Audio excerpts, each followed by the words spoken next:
Hello, welcome to Little Bit Saga's kitchen. I'm cooking here today with Mac. That's me. I'm going to be cooking my mother's firm meatloaf in a 5x9 loaf pan. I'm going to start out by spraying some non-stick spray in our pan. Set that aside. And here I've got about 1.25 pounds of hamburger and 1 pound of breakfast sausage, pork sausage. To that, we're going to add 3 eggs,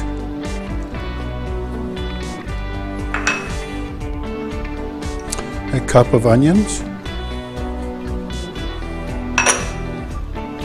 a cup of celery. I've already chopped these. We have 3 pieces of white bread chunked up in small pieces. And we'll put that in. To that, about 3 tablespoons of regular ketchup.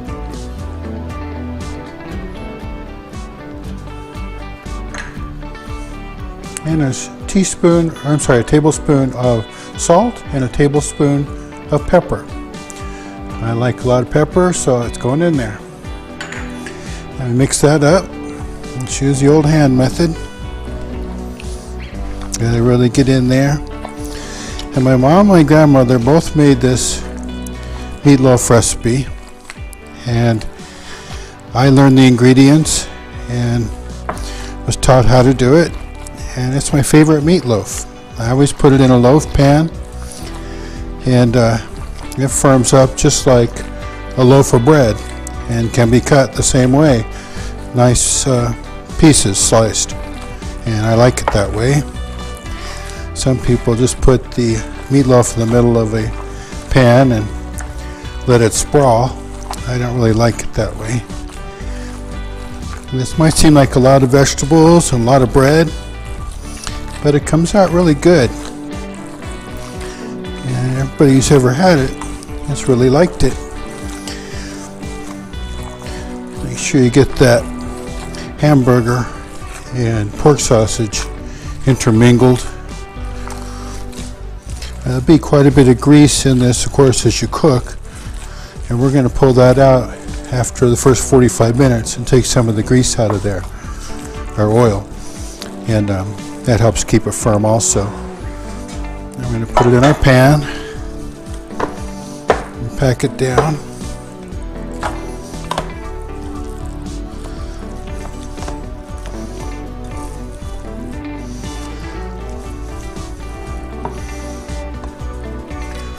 That. Pack it down pretty tight. You want this to be a firm loaf. You don't want your meat to loaf. You want to firm it up.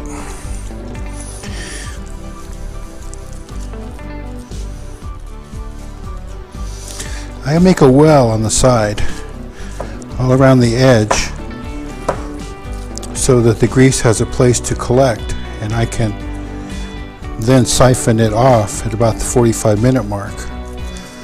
You'll be able to feel any loose spots you have. Really pack it down well. And pull it away from the edges like this. And that should do it.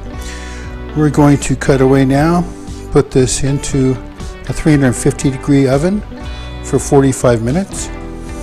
And then I'll be back to siphon off the grease, and we'll see how it's progressing and decide how much longer to cook it for. So I'll be back shortly, see how it's going. Okay, we're back now. It has been 45 minutes, and as you can see, there's some grease buildup in the well I put in there. We're going to siphon that off and then cook it an additional amount of time. Do that with this little siphon. You know, a lot of you have asked me who does my hair and makeup, and I'll tell you, I do it myself. Aha. You want to get all this out of there. It'll make everything a little bit firmer and drier. give you some crust on the outside edge when this is all cooked. And then it's actually sliceable to make sandwiches or what have you.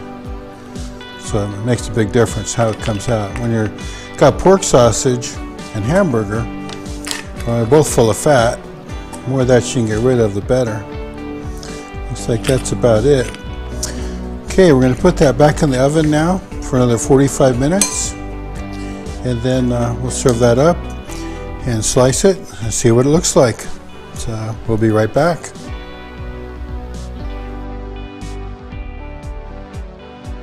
All right, it's been another 45 minutes, hour and a half's cooking time. I'm going to make sure this is pulled away from the sides, but you can see that it is. Hopefully it will just come right out of the pan after it sits for a little bit. I have drawn some more of the grease out of there before I came back on the camera. It should be nice and dry. The sides should be have a finish like the top has, and hopefully the bottom will also. This recipe is from my mother from the 60s, and she taught me to cook it, and hopefully it'll be okay. This watch band also is from the 60s, and the watch is a Timex from my father, and it was from the 60s. All reliable, all the way around. All reliable MEATLOAF, watch band, stuff from my parents. So we're gonna let this sit about 20 minutes, and then we will get it out and okay, we're back again. We'll be right back. We've let this stiffen up a little bit. We're gonna do a little shake-a. As you can see, it's loose now in the cooking pan, and I'm going to dump that into a tray. Hopefully it'll come out all in one piece and be looking good. There we go, we have a loaf. So let's see what we can do with that.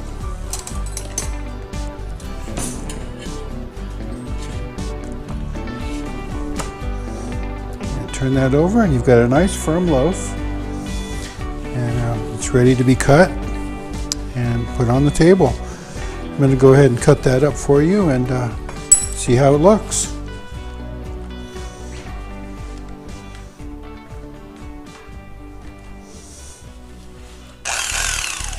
Let's see how we did.